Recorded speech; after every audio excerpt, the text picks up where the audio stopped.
Hello students, so today I am here with chapter first sets of class 11th from NCERT. So today we are going to understand the main topics in the chapter, and in the next video we'll do some numericals based on this understanding. So what we will learn in this video from this chapter: first, what is a set. The chapter's name is set, so we should be aware of what is the meaning. So after knowing what is a set, we'll move on to forms of set. Means set can be written in two forms: roster form and set builder form. Then we'll know about some symbols, elements. After knowing about elements, we will learn empty sets, finite and infinite sets, equal sets, disjoint sets, subsets, intervals, power set and universal set. So now let us start with the first part. What is a set? So set is a well defined collection of objects. Now what does this mean? Means set में जो भी हमारे elements होंगे, मतलब जो भी हमारा set के अंदर इंक्लूड होगा वो वेल डिफाइंड होगा, मतलब हम उसे डिफाइन कर सकते हैं कि उसके अंदर क्या क्या है. So this is the meaning of a set. Now an example of set. First of all, you can represent any set with any alphabet A, B, C, Z, anyone. So here we will take a set A. Set is always written between curly brackets like this. So here we can take a set of natural numbers like 1, 2, 3, 4 like this. So this is a set. We can define it that its elements means it contains 4 natural numbers, means 1 to 4 natural numbers. So now roster form and set builder form. Set can be written in two forms: roster form and set builder form. So this one form is called roster form, and if we write the set builder form of this set, then it will be something like that, like A is equal to X, where X is sum, means X belong to natural number. This symbol means belongs to, and if is written like this means that it does not belongs to. So here X, where if this symbol belongs to is written like this, means a dash on it, then this means that does not belongs to.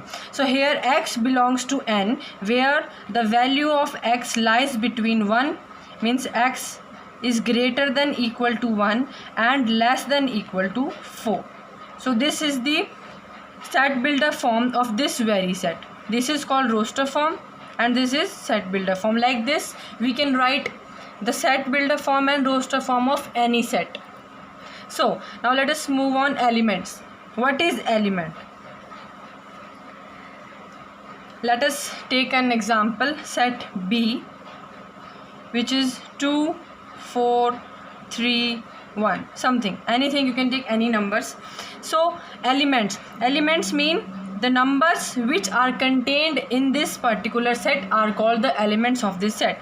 Means here 2 is the element of B, 4 is also the element of B, 3 and 1 are also the element of B. But if we here it is asked that is 5 an element of B, then it is not an element of B. For to show element, there is a sign.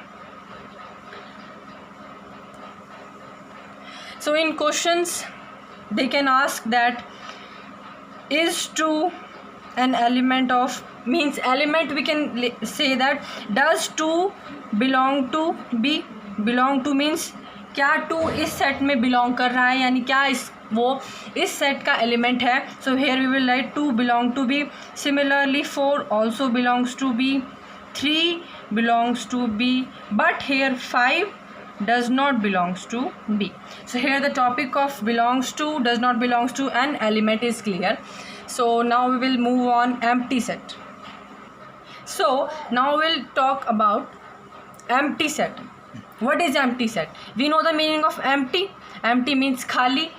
empty set मतलब खाली set. उसका मतलब हम कैसे उसको समझ सकते हैं. एक एग्जाम्पल लेते हैं. जैसे कोई भी सेट है हमारा C, उसके एलिमेंट्स हैं 1, 2 एंड 3, और हमें इसमें गिवन है कि C is x, where x belongs to natural number and the value of x is greater than equal to 4 and less than equal to 6. So here this set is called empty set. मतलब यहाँ पर उन्होंने हमें elements तो 1 2 3 दिए हैं और condition हमें गिवन है कि x की वैल्यू 4 और 6 के बीच में है, यानी 4 5 6 यहाँ पर x की वैल्यू है, बट हमारा सेट तो 1 2 3 है। तो यहाँ पर हमारा जो C सेट है वो एक एम्प्टी सेट हो जाएगा, मतलब उसके अंदर कोई एलिमेंट नहीं है। Clear? Now will move on next topic, finite and infinite sets.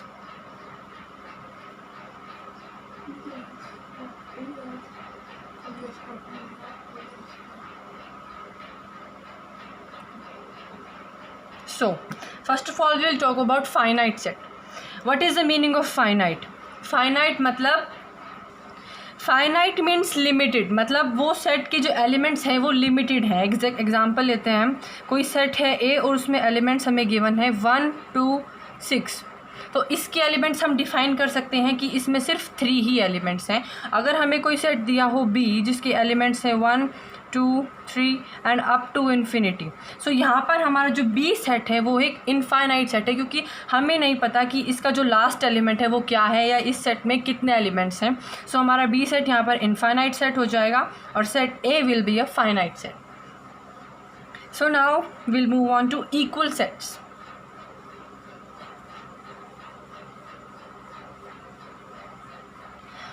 Now, what is the meaning of equal? Equal means same. So, let us understand this equal sets by taking an example.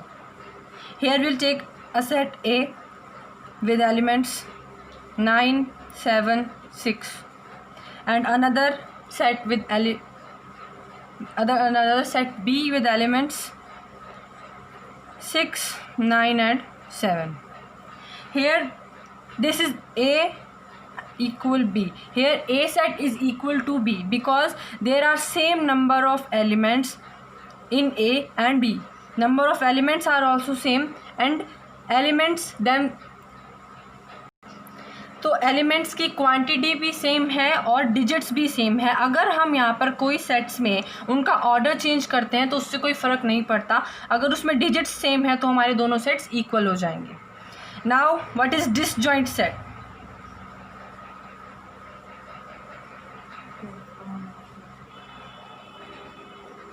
Disjoint मतलब उनमें कुछ भी same नहीं है, यानी बिल्कुल अलग अलग सेट हैं।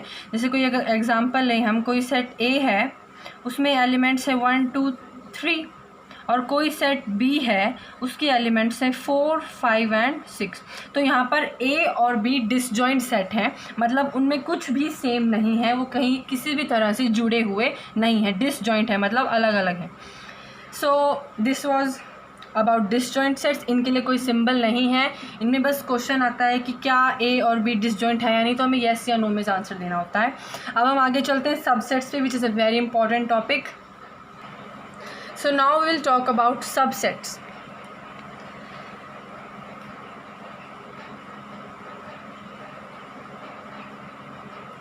सबसेट समझने के लिए हम एक एग्जांपल कंसिडर करते हैं। कोई भी हम 2 सेट ले सकते हैं। ये हमारा सेट है 1 2 3 4 5 6 7 तक। This is a set A and here we will consider another set B with the elements 2 4 7। सो यहाँ पर हमारा जो B सेट है वो सबसेट है A का। This symbol means subset and if it is written like this then it means that not a subset. तो यहाँ पर हमारा जो सेट B है वो A का सबसेट है। कैसे? यानी B के जो सारे एलिमेंट्स हैं वो अगर A के अंदर बिलोंग करते हैं तो B सबसेट होगा A का। Here we will look 2 belongs to A, 4 also belongs to A and 7 also belongs to A. So here B will be a subset of A. अगर यहाँ पर हम कोई C सेट कंसिडर करें जिसके digits हैं 8 9 एंड 11, तो यहाँ पर C सबसेट नहीं है A का, क्योंकि C का कोई भी एलिमेंट A के अंदर नहीं है। तो यहाँ पर here we will write C is not a subset of A. Topic of subsets is clear. So now we will move on to intervals.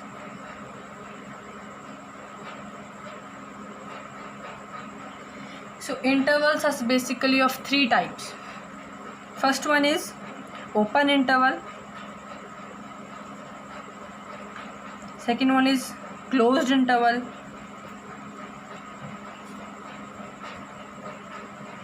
And third one is open and closed interval.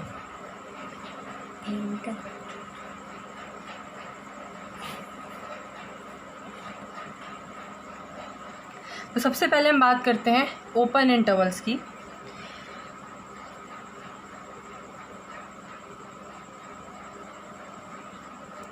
So open intervals में अगर हमें कोई भी value digits दी हैं जैसे 3, 4, 5 and 6, तो हम इसको अगर हम इंटरवल्स में लिखना चाहें तो हम ओपन इंटरवल्स के लिए हम ब्रैकेट यूज़ करते हैं ये वाली, लाइक दिस.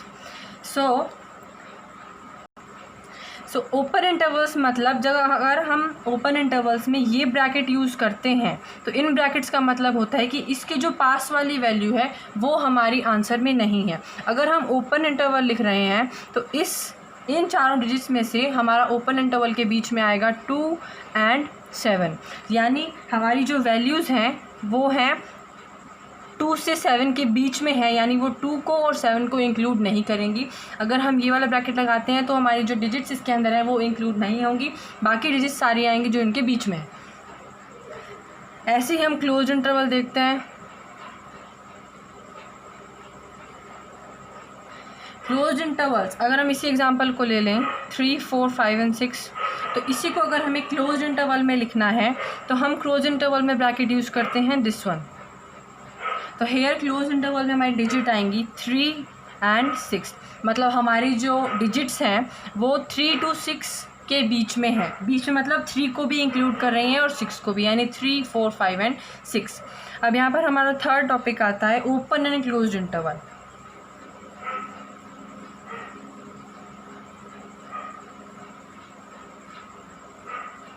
नाउ अगर हमारा इस साइड से ओपन है, इस साइड से क्लोज है और बीच में डिजिट है 3 to 6, तो यानी इसमें 3 इंक्लूड नहीं होगा और 6 इंक्लूड होगा. तो यहाँ पर हमारी डिजिट्स हो जाएंगी 4,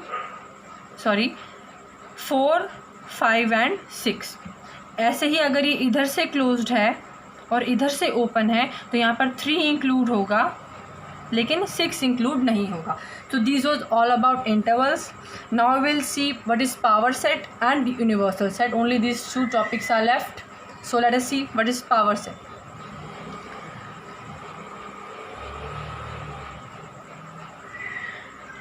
पावर सेट सबसेट्स की तरह ही होता है.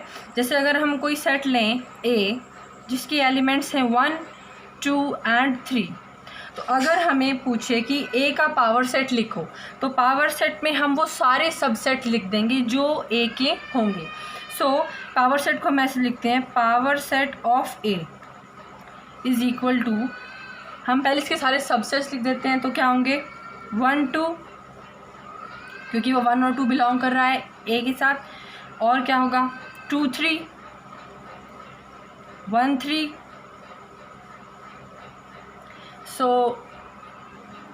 सो हेयर 1 इज, यहाँ पे कर्ल ब्रैकेट आएंगे क्योंकि हम सबसेट लिख रहे हैं. सबसेट हम हमेशा कर्ल ब्रैकेट में लिखते हैं. तो यहाँ पर 1 is also subset of A, 2 is also subset of A and 3 is also subset of A. अगर हम पावर सेट लिखते हैं तो हमारे 2 सबसेट हर सेट में कॉमन होते हैं जो कि होता है हमारा इटसेल्फ, मतलब ये पूरा खुद का सबसेट है पावर सेट के अंदर. तो एक हो जाएगा हमारा 1, 2, 3 और एक हो जाएगी हमारा 5. तो पावर सेट में ये 2 जो हमारे सबसेट होंगे ये कॉमन होंगे. इसमें से 2 क्या होंगे, इसमें से एक तो होगा वो सेट इटसेल्फ और दूसरा होगा हमारा 5. पावर सेट के लिए हम इस सारे सबसेट्स को एक होल कर्ल ब्रैकेट के बीच में डाल देंगे. तो ये हमारा हो गया power set of element of set A. So now will see universal set. So our fourth and last topic for today is universal set.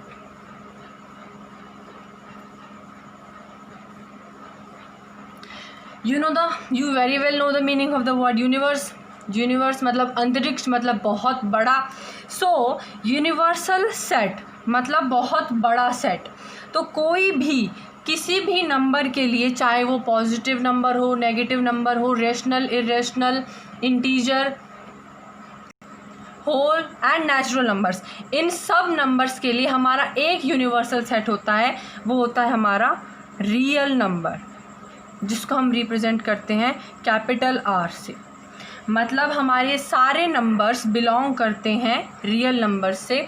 अभी यहाँ पे कॉम्प्लेक्स नंबर्स का टॉपिक नहीं आया है, वो 11th में आगे जाके आएगा। तो फिलहाल तो every number belong to real number. जैसे हम सेट बिल्डर फॉर्म में इसे यूज़ कर सकते हैं। जैसे अगर हमें नंबर्स दिए हैं तो हम उसमें यूज़ कर सकते हैं कि x बिलोंग टू r, क्योंकि कोई भी नंबर रियल नंबर से बिलोंग करेगा, चाहे वो positive, negative, integer, whole, rational, कोई भी नंबर हो, वो रियल नंबर से बिलोंग ज़रूर करेगा। तो ये था हमारा यूनिवर्सल सेट। ऐसे ही यूनिवर्सल सेट फॉर अल्फ़ाबेट्स भी हो सकता है। जैसे हमें कोई सेट दिया है A, उसके एलिमेंट्स हैं A, B, Z, तो इस A सेट के लिए हमारा यूनिवर्सल सेट हो जाएगा अल्फ़ाबेट्स।